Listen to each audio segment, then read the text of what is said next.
कभी तो दिखो शर्मिंदा तुम, कभी तो दिखो शर्मिंदा तुम, लगे तो कि हां हो जिंदा तुम, लगे तो कि हां हो जिंदा तुम, सदन में देता रहा वो गाली, सदन में देता रहा वो गाली, कर तक न सके निंदा तुम, साधु बनकर माया रचकर सीता हरण वाले दरिंदा तुम, जहर बांटना स्वभाव तुम्हारा और मायावी एक परिंदा तुम, सुल्तानी पर इस कदर गुमान, सुल्तानी पर इस कदर गुमान, हो नफरत के कारिंदा तुम। ये चंद लाइनें एनडीटीवी के वरिष्ठ पत्रकार, एक संवेदनशील इंसान और एक शानदार कहानीकार प्रियदर्शन ने कल आधी रात को ट्विटर पर लिखी है 12:40 पर। और इससे आप अंदाजा लगा सकते हैं कि भारतीय संसद में जो कुछ हुआ, सत्ताधारी दल के एक सांसद ने संसद की नई इमारत में एक मुस्लिम सांसद को टारगेट करते हुए जिस तरह से हेट स्पीच दी, उस हेट स्पीच का असर समाज के अलग अलग लोगों में किस तरह से हुआ। एक कवि अपने भाव का प्रदर्शन इन पंक्तियों के साथ करता है, लेकिन हमने और आपने, हमारे आपके जैसे करोड़ों लोगों ने देखा और सुना कि भारतीय संसद की नई इमारत में एक जहरीली इबारत लिखी गई है। सत्ताधारी दल के सांसद रमेश बिधूरी ने भारतीय संसद की मर्यादा की धज्जियां उड़ाते हुए, प्रधानमंत्री मोदी की उस नसीहत में पलीता लगाते हुए वो कुछ कह दिया दानिश अली को, बीएसपी के सांसद को, जो आज तक संसद में किसी सांसद ने किसी सांसद के लिए नहीं कहा था। ये मैंने कल भी इसका जिक्र किया। लेकिन उसके बाद रमेश बिधूरी के उस वीडियो के वायरल हुए 36 घंटे से ज्यादा हो गए। संसद में रमेश बिधूरी के जहरीले भाषण, ये हेट स्पीच के 48 घंटे होने जा रहे हैं। और बीजेपी नेताओं की चुप्पी के भी लगभग 48 घंटे हो जाएंगे। मोदी चुप, अमित शाह चुप, जेपी नड्डा चुप, बीजेपी के बाकी नेता चुप, लेकिन बीजेपी आईटी सेल सक्रिय है। बीजेपी कुछ सेकेंड लाइन के लीडर सक्रिय हो गए, कवर फायर देने की कोशिशें शुरू हो गई। ट्विटर पर रमेश बिधूरी जिंदाबाद के नारे बुलंद हो रहे हैं। सैकड़ों लोग इस काम में लग गए कि रमेश बिधूरी तो सनातनी है, उन्होंने जो कहा दानिश अली को सही कहा, क्योंकि दानिश अली एक मुस्लिम सांसद है। इसी से अंदाजा लगाइए कि देश में हो क्या रहा है। और अगर इतना कुछ होने के बाद बीजेपी की तरफ से लीपापोती के नाम पर 15 दिन में जवाब देने के लिए कारण बताओ नोटिस जारी किया गया है, स्पीकर की तरफ से सिर्फ यह कह दिया गया चेतावनी देते हुए कि आगे से इस तरह के बयान न दें, तो समझ लीजिए कि देश में हो क्या रहा है। और कोई सांसद अगर संसद में यह कह सकता है, तो सड़क पर, गांव में, मोहल्लों में मुसलमानों को क्या सामना करना पड़ता होगा, इसका आप अंदाजा लगा सकते हैं। क्योंकि एक सांसद की जुबान से निकली बात भर नहीं है, यह उस सोच का प्रकटीकरण है, हेट स्पीच की शक्ल में जो सोच सत्ता के शीर्ष पर बैठे लोगों के दिमाग में, जहन में है। और वही सोच, जिस सोच के बाद, जिस सोच के तहत, जिस सोच के असर में प्रधानमंत्री मोदी भी अपनी रैलियों में कह देते हैं कपड़ों से लोग पहचाने जा रहे हैं। गोली मारो सालों को बोलकर कोई केंद्रीय मंत्री बन जाता है, या केंद्रीय मंत्री रहते ऐसे नारे बुलंद करता है। बीजेपी के विधायक सड़कों पर ऐसे नारे लगा देते हैं। केंद्रीय गृह मंत्री, बीजेपी के ताकतवर नेता भाषण में कह देते हैं इतनी जोर से यहां बटन दबाओ कि करंट शाहीन बाग में लगे। शमशान कब्रिस्तान के नारे आपने सुने होंगे। वजह यही है, ऊपर से जो सोच चली आ रही है उसको प्रकट करने के अपने अपने तरीके हैं। रमेश बिधूरी ने एक्सट्रीम स्टेप संसद में उठाया और जो कुछ बोला जानबूझकर, सोच समझकर बोला। उसमें कहीं से ऐसा नहीं था कि अचानक जुबान से बात निकली। अगर निकली होती तो रमेश बिधूरी अपने वीडियो के वायरल होने के 36 घंटे बाद माफी तो मांगते हैं, लेकिन रमेश बिधूरी के ट्विटर पर देखकर आपको लगेगा कि उन्हें इससे उनकी सेहत पर कोई फर्क नहीं पड़ा। और समर्थन में तो हैं ही सैकड़ों लोग, हैं ही मुख्तार अब्बास नकवी और निशिकांत दुबे जैसे लोग जो इशारों में उनका बचाव कर रहे हैं। लेकिन रमेश बिधूरी, क्या उन पर कोई फर्क पड़ा? तब जब राहुल गांधी मिल चुके दानिश अली से, तब जब विपक्ष के कई दलों के बड़े बड़े नेताओं ने चिट्ठियां लिख दी स्पीकर को कि विशेषाधिकार कमेटी को यह मामला भेजा जाए, कार्रवाई हो रमेश बिधूरी के खिलाफ। और तब तक उन्हें सस्पेंड रखा जाए जब तक विशेषाधिकार समिति उनके खिलाफ सख्त कार्रवाई की अनुशंसा नहीं करती या जांच नहीं करती। इन चिट्ठियों में क्या है आपको बताएंगे। 4 चिट्ठियां मेरे हाथ में, ऐसे बहुत सारी चिट्ठियां आगे लिखी जा रही होगी। लेकिन रमेश बिधूरी की सेहत पर कोई फर्क पड़ा है क्या? इसलिए नहीं पड़ा है क्योंकि रमेश बिधूरी को पता है कोई नहीं पड़ेगा। रमेश बिधूरी के बारे में आज भी हिंदू में खबर छपी है कि रमेश बिधूरी दरअसल हैबिचुअल ओफेंडर है। रमेश बिधूरी ने ऐसा पहली बार नहीं किया। इन शब्दों का इस्तेमाल कि मुल्ला, आतंकवादी, उग्रवादी और जो बाकी शब्द उन्होंने कहे, ये पहली बार कहे। लेकिन रमेश बिधूरी मर्यादाएं लांघते रहे, इसकी बहुत सारी मिसालें हैं। आज ही द हिंदू में खबर देखी मैंने, जिसमें 2015 में भी रमेश बिधूरी के खिलाफ सुपौल की कांग्रेस सांसद रंजीत रंजन, उस समय जो स्पीकर थी लोकसभा की स्पीकर सुमित्रा महाजन, से उन्होंने शिकायत की थी। रमेश बिधूरी के एब्यूजिव और सेक्सिस्ट कमेंट की शिकायत की थी। रमेश बिधूरी की भाषा की शिकायत की थी, शैली की, और जिस तरह से गाली बाली भाषा का इस्तेमाल करते हैं उसकी शिकायत की थी। शिकायत करने वाली महिला सांसदों में एनसीपी की सुप्रिया सूले, कांग्रेस सांसद सुष्मिता देव जो तब कांग्रेस एमपी थी, टीएमसी की अर्पिता घोष और 5 महिला सांसद थी। रमेश बिधूरी कुख्यात हैं ऐसे भाषणों के लिए। अरविंद केजरीवाल के लिए जो जिन शब्दों का उन्होंने इस्तेमाल किया 2019 में, वो वीडियो भी अभी वायरल हो रहा है। लेकिन रमेश बिधूरी ने कभी अफसोस नहीं जताया। उन्हें लगता है कि वो कहकर बच सकते हैं, कहकर निकल सकते हैं, कुछ भी किसी को कह सकते हैं, उनकी सेहत पर क्या फर्क पड़ता है। तभी रमेश बिधूरी का मैं ट्विटर हैंडल देख रहा हूं, और ये इसलिए समझना जरूरी, कुछ और क्या किसने क्या कहा वो भी आगे बताता हूं। और जब राहुल गांधी मिलने गए दानिश अली से, तो दानिश अली ने क्या कहा और राहुल गांधी की मुलाकात को कैसे राजनीति में बदलने की कोशिश की, वो भी आगे बताता हूं। लेकिन रमेश बिधूरी का ट्विटर हैंडल कल भी मैंने बताया था, फिर बता रहा हूं। बेफिक्र सांसद जो संसद में हेट स्पीच देकर भी बेफिक्र है, बेअंदाज है। यह माने बैठा है कि प्रधानमंत्री हो सकता है बयान दे दें कि मन से माफ नहीं करूंगा, लेकिन मन से माफ कर भी देंगे और उसकी सेहत पर कोई फर्क पड़ेगा भी नहीं।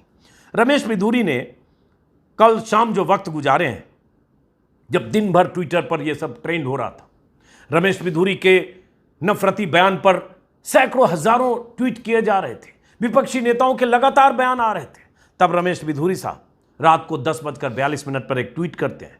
केंद्रीय गृह राज्य मंत्री नित्यानंद राय की मौजूदगी में वो होटल एसोसिएशन, दक्षिण दिल्ली के होटल एसोसिएशन के पदाधिकारियों से मिलते हैं और कुछ समस्या के निदान के लिए उनसे आवेदन करते हैं। 4 तस्वीरें हैं जिसमें रमेश बिधूरी साहब केंद्रीय गृह राज्य मंत्री के साथ चाय, बिस्किट और कुकीज़ और नाश्ता कर रहे हैं, साथ में होटल एसोसिएशन के अधिकारी हैं। 4 तस्वीरें हैं, कहीं से कोई चिंता नहीं, बेफिक्र, बेअंदाज, क्या फर्क पड़ता है। मैंने बोल दिया, ट्विटर पर लोग कह रहे हैं, आलोचना कर रहे हैं, निंदा कर रहे हैं, ट्रेंड कर रहे हैं, क्या फर्क पड़ता है। दानिश अली भावुक होकर चैनलों पर इंटरव्यू दे रहे हैं, वो कह रहे हैं कि अगर स्पीकर ने कार्रवाई नहीं की तो मैं संसद सदस्यता भी छोड़ दूंगा। दुखी मन से वो भावुक होते हुए उनकी तस्वीरें आ रही है, स्पीकर को दानिश अली चिट्ठी लिख रहे हैं, स्पीकर से मिलने जा रहे हैं, सब कुछ हो रहा है। लेकिन रमेश बिधूरी नाम का सांसद बेफिक्र है, कोई फर्क ही नहीं पड़ता है। तभी तो ट्विटर पर लगातार, उसके बाद मैं देख रहा हूं अभी आज सुबह भी उन्होंने कुछ ट्वीट किया है जिसमें उन्होंने प्रधानमंत्री मोदी को टैग करते हुए, जो पिछला ट्वीट है वो भी प्रधानमंत्री मोदी को टैग किया जिसका जिक्र किया मैंने कल रात का। और बनारस में जो शानदार क्रिकेट स्टेडियम बन रहा है जिसकी आधारशिला प्रधानमंत्री मोदी रखेंगे, वो मोदी जी को टैग करके लिख रहे हैं आधुनिक चमत्कार बन रहा है और जो भी है, और नरेंद्र मोदी के भाषण को रीट्वीट भी किया। और इस तरह से लगातार बेफिक्र, बल्कि बेफिक्री रमेश बिधूरी दिखाना चाहते हैं कि आप कहते रहो कि हमने दानिश अली को गालियां दी, हमने दानिश अली को मुल्ला बोला, हमने दानिश अली को जो भी बोला, उग्रवादी, आतंकवादी और धार्मिक पहचान को निशाना बनाते हुए उन शब्दों का इस्तेमाल किया जो सड़क छाप, गुंडे, मवाली, मुस्लिम को, किसी मुस्लिम युवक को टॉर्चर करने के लिए बोलते हैं। वो यही दिखाना चाह रहे हैं और इस दिखाने की वजह है क्योंकि शीर्ष पर बैठे लोगों ने हमेशा तय किया है कि ऐसे लोगों के खिलाफ कार्रवाई नहीं होगी। अब क्या कहा है दानिश अली ने जब राहुल गांधी उनसे मिलने पहुंचे? बहुत सारे राजनीतिक दलों के नेताओं की तरफ से उन्हें लगातार समर्थन मिल रहा है, लेकिन पहले वो जब राहुल गांधी पहुंचे और राहुल गांधी की तस्वीरें कल देर शाम वायरल हुई, तो अचानक पहले मुख्तार अब्बास नकवी जो केंद्रीय मंत्री रहे, बीजेपी के मुस्लिम चेहरा है, मुख्तार अब्बास नकवी ने एक ट्वीट किया शर्मिंदगी की हद पार करते हुए। जिसमें उन्होंने लिखा, कांग्रेस में शामिल होने के लिए इतना ड्रामा कमाल है। और राहुल गांधी के साथ उन्होंने तस्वीर पोस्ट की, दानिश अली की। उसके बाद लोग पूछने लगे सवाल कि क्या दानिश अली ने यह सेट किया था रमेश बिधूरी को कि पहले आप मुझे मुल्ला बोलना, आतंकवादी बोलना, उग्रवादी बोलना और न जाने क्या क्या गाली से भी एकदम परले दर्जे की भाषा का इस्तेमाल करना मेरे लिए, मेरी धार्मिक पहचान के आधार पर, और उसके बाद मैं भावुक हो जाऊंगा और उसके बाद मैं सारे चैनल को इंटरव्यू देने लगूंगा या अपनी बात बताऊंगा या स्पीकर को चिट्ठी लिखूंगा, उसके बाद मेरा नाम ट्रेंड करने लगेगा और उसके बाद रमेश बिधूरी की आलोचना होने लगेगी, उसके बाद राहुल गांधी मेरे घर आ जाएंगे। क्या यह पटकथा दानिश अली ने लिखी थी? किस बेशर्मी से मुख्तार अब्बास नकवी जैसे लोग ट्वीट करते हैं, तो ये ट्वीट भी किया। मुख्तार अब्बास नकवी के बयान अपनी जगह है और जाहिर है राजनीति है। बेशर्मी के साथ उन्होंने बचाव किया या मामले को ट्विस्ट देने की कोशिश की, ये लिखकर भी कि ऐसे शब्दों का बचाव नहीं किया जा सकता, राजनीति करने की कोशिश की। लेकिन राहुल गांधी जब मिले और मिलकर निकले दानिश अली से, तो दानिश अली ने क्या कहा वो सुनिए। राहुल जी कल सदन में नहीं थे, मेरा तो मोबाइल भी बंद था, मेरी किसी से बात नहीं। वो खाली सॉलिडेरिटी के लिए,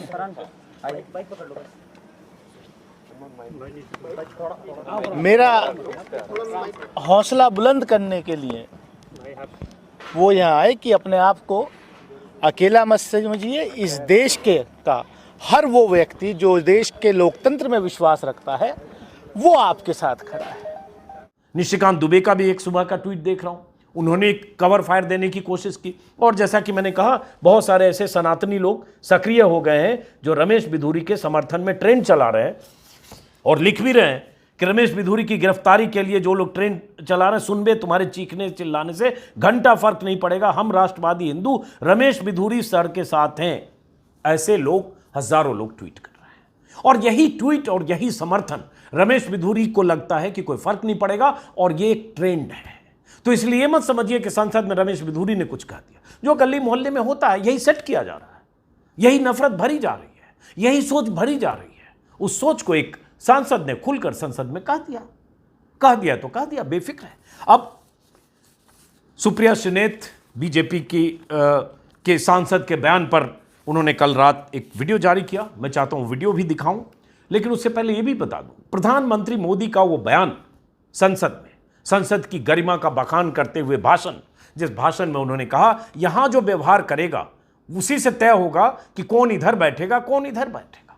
वाणी और आचरण की बात की, लेकिन उनके वाणी आचरण व्यवहार की नसीहत के तीसरे दिन उन्हीं की पार्टी के सांसद ने जो कर दिखाया, उसके बाद प्रधानमंत्री मोदी की तरफ से कोई न तो नसीहत है और न कुछ ऐसा संदेश है कि उसके खिलाफ कोई कार्रवाई हो सकती है। वो वीडियो मैंने कल सुनाया था, इसलिए उसको रिपीट नहीं कर रहा हूं। अब जरा सुनिए पहले कि सुप्रिया श्रीनेत क्या कर रही, और विपक्ष के नेताओं को सुनना जरूरी है, तभी शायद आपकी समझ खुलेगी कि अगर विपक्ष ये कह रहा है तो कोई बात वाजिब है या नहीं, या दानिश अली के साथ जो संसद में हुआ ये सही है, तय आपको करना है। सुनिए सुप्रिया ने क्या कहा। उग्रवादी, उग्रवादी बोलने भी तो कभी खड़ा होगा, उग्रवादी, आतंकवादी है, उग्रवादी है, ये मुल्ला आतंकवादी है। बाहर देखो इस मुल्ले को। भाजपा सांसद रमेश बिधूरी ने बसपा के सांसद दानिश अली जी को जो शब्द संसद की कार्यवाही के दौरान कहे वो सुनकर आप चौंक जाएंगे। उग्रवादी और आतंकवादी तो उसमें शायद सबसे शालीन शब्द था। उनको मुल्ला, भड़वा, कटुआ ऐसे शब्दों से संबोधित किया गया और ये बिल्कुल साफ था कि ये शब्द सिर्फ दानिश अली को नहीं, उस पूरे समुदाय के आधार पर कहे जा रहे थे जहां से वो आते हैं। दो आपत्तिजनक बातें थी। जब रमेश बिधूरी ये सब बोल रहे थे तो उनके साथ रविशंकर प्रसाद और डॉक्टर हर्षवर्धन ऐसे अट्टहास लगा रहे थे मानो क्या गजब का चुटकुला सुनाया हो रमेश बिधूरी ने। और दूसरी बड़ी आपत्ति यह है कि एक सांसद को दूसरे सांसद ने वो शब्द कहे जो सड़क पर लड़ते हुए लफंगे भी एक दूसरे को ना कहें, और सभापति महोदय ने, लोकसभा के स्पीकर ने सिर्फ चेतावनी देकर छोड़ दिया।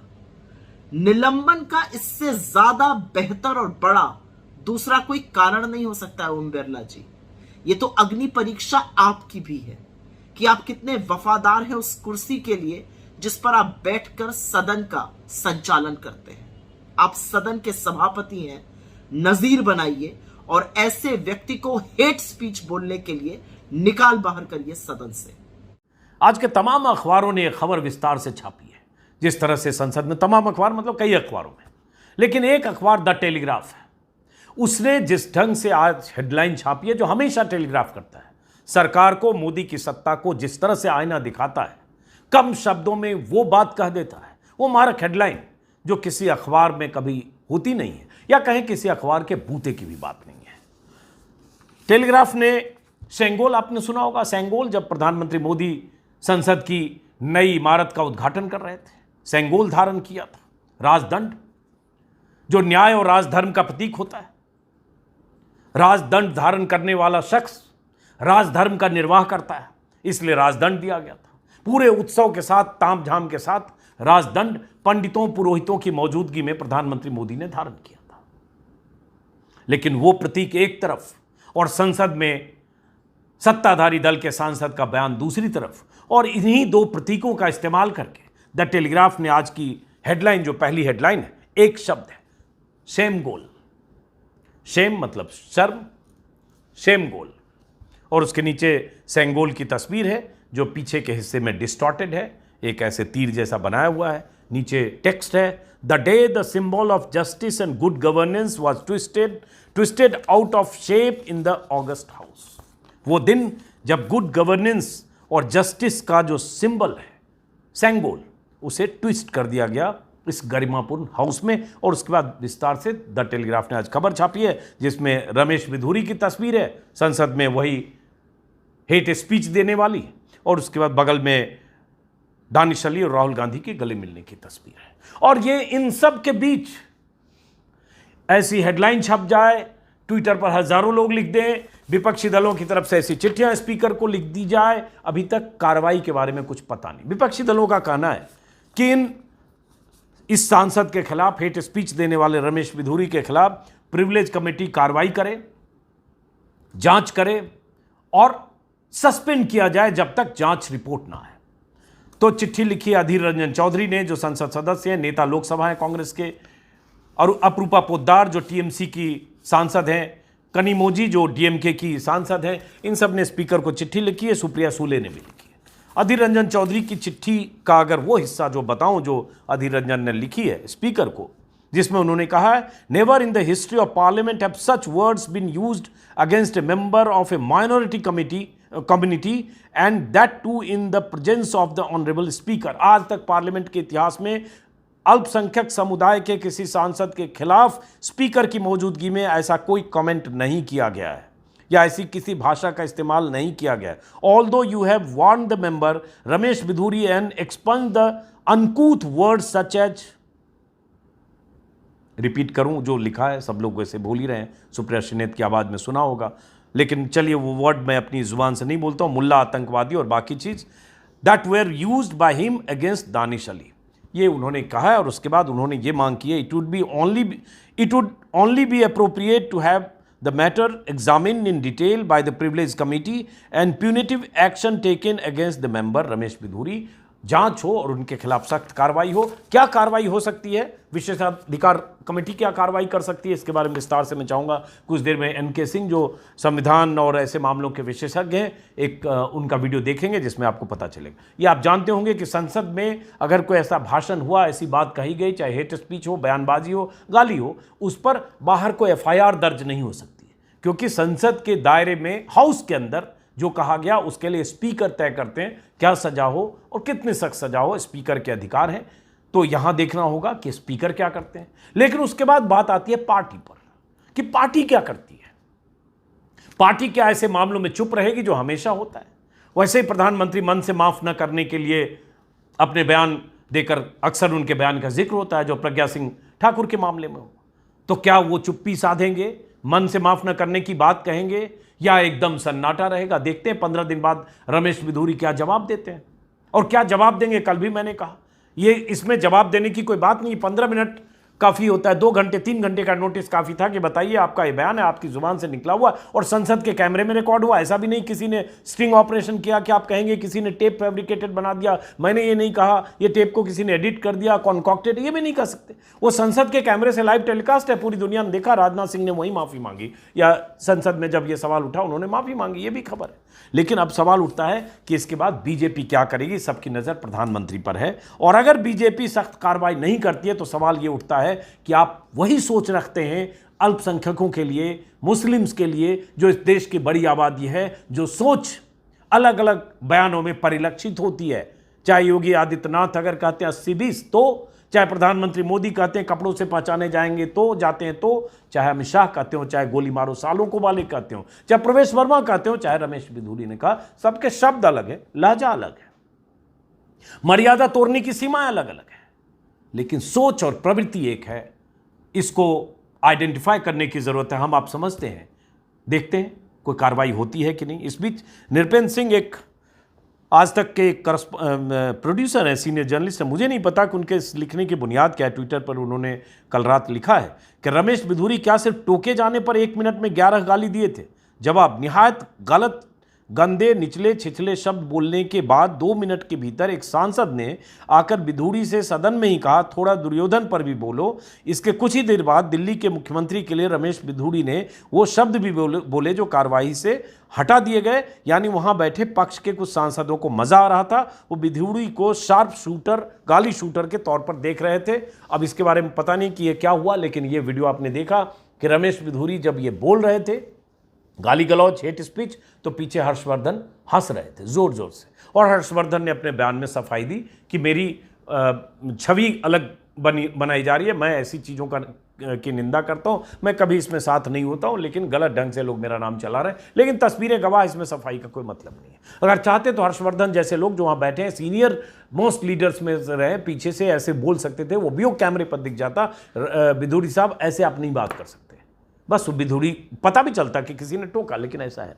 बहरहाल इस वीडियो को ख़त्म करते हुए इतनी बात कि दानिश अली ने उम्मीद जताई है कि स्पीकर कोई कार्रवाई करेंगे। यह भी हुआ है कि दानिश अली को अभी तक बीजेपी के किसी नेता ने फ़ोन करके अफसोस नहीं जताया। मैं राजदीप सरदेसाई के शो में उनका एक इंटरव्यू देख रहा था सुबह, जिसमें उन्होंने कहा कि बीजेपी के किसी सांसद या किसी नेता ने अब तक उन्हें कोई फ़ोन नहीं किया। फिर भी उन्हें उम्मीद है स्पीकर से कि स्पीकर कोई फैसला करेंगे। बीजेपी से, नेताओं से अमृतकाल में क्या उम्मीद करें, कहना मुश्किल है। फिलहाल इस वीडियो को खत्म करते हैं दोस्तों, फिर मुलाकात होगी किसी और वीडियो में। अगर आपने मेरे यूट्यूब चैनल को सब्सक्राइब किया तो अच्छी बात है, नहीं किया तो करिए, मुमकिन हो ज्वाइन करिए। नमस्कार।